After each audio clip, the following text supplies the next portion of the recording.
We've got some $1.6 billion that is still missing. Now, granted, $5 million of his compensation came in the form of stock options, which are now worthless, but $3 million came in straight up cash, while $1.6 billion, as I said, in customer money is still gone with the wind. Time to bring out our panel. Katie Pavlich is the news editor for townhall.com in D.C. Marjorie Clifton is the founder of SpikeTheWaterCooler.com, also in D.C. And Al Lewis is a columnist for Dow Jones Newswires in Denver. Katie, let's start with you.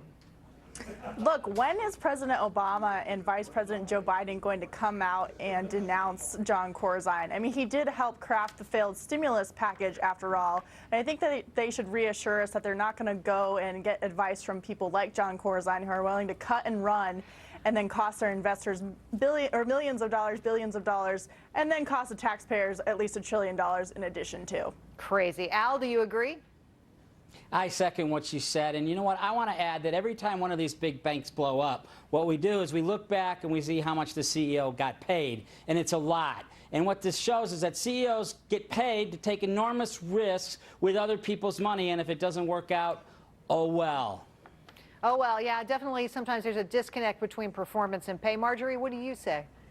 Well, it's part of the Wall Street culture, and right now, unfortunately, there's no retribution for anyone who unwisely spends investors' money. So unless there's an overall change in Wall Street and how and obviously we don't regulate Wall Street, it's going to continue to happen. All right. Here's one of my favorite stories tonight. Former presidential candidate Newt Gingrich is having cash problems. Gingrich dropped out of the race nearly $5 million in debt, and his own business is now going bankrupt. And yet, on the campaign trail, Gingrich said he knew exactly how to manage money. I am for capitalism. I'm for honest entrepreneurs investing. I'm for people creating businesses. Calista and I have created 4 small businesses in the last decade. I get it. Marjorie, does Gingrich really get it when it comes to money?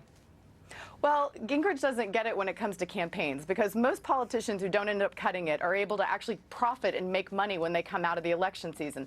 But what was unique about Gingrich is that he really was ego-driven. I mean, you saw with Santorum, he stood for ideals. Gingrich stood for ego, and people saw right through it. So I think he needs to take a lesson from Sarah Palin on how to capitalize on your image and rebrand himself. I think he needs more than capitalizing in his image. Katie, what do you say? I'd say so. I mean, the truth is it looks like he's in a lot of trouble here, and I think he's probably bouncing off of what Marjorie just said. He's probably reassessing why he stayed in the GOP primary race so long and whether he should have run for president in the first place. You're probably right. Al, what do you say? Oh, I just love the words bankrupt, fiscal, conservative in the same headline. You know, I think the Republicans made the right choice. The question is, what took them so long? I mean, this is a guy who says he doesn't like Fannie and Freddie, and he takes money from Fannie and Freddie. Yep. He complains about adultery while he commits adultery. Now we see all his money problems while he's trying to straighten out the money problems of America. How does this guy have any credibility left? Why are we even talking about him?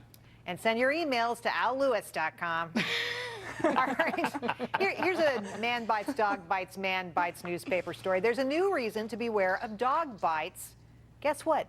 They're driving up insurance rates. In fact, dog bites account for more than a third of homeowners' insurance liability claims in 2011, costing hundreds of millions of dollars. Al, I would never have guessed this.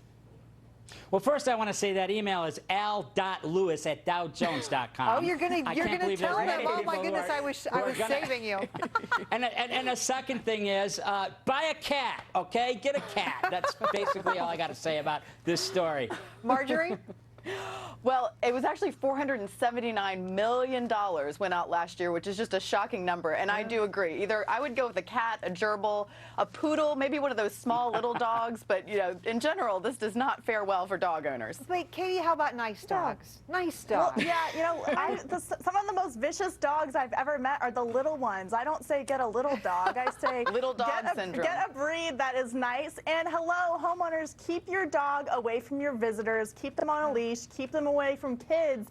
And people visiting and people on the street, keep your kids away from front yards and dogs that you're not familiar with. It's basic common sense. My favorite pick is the lab. I want a lab. All yes, right. Exactly. The private space industry taking off for the first time in history, SpaceX's Falcon 9 rocket. Doesn't that sound cool?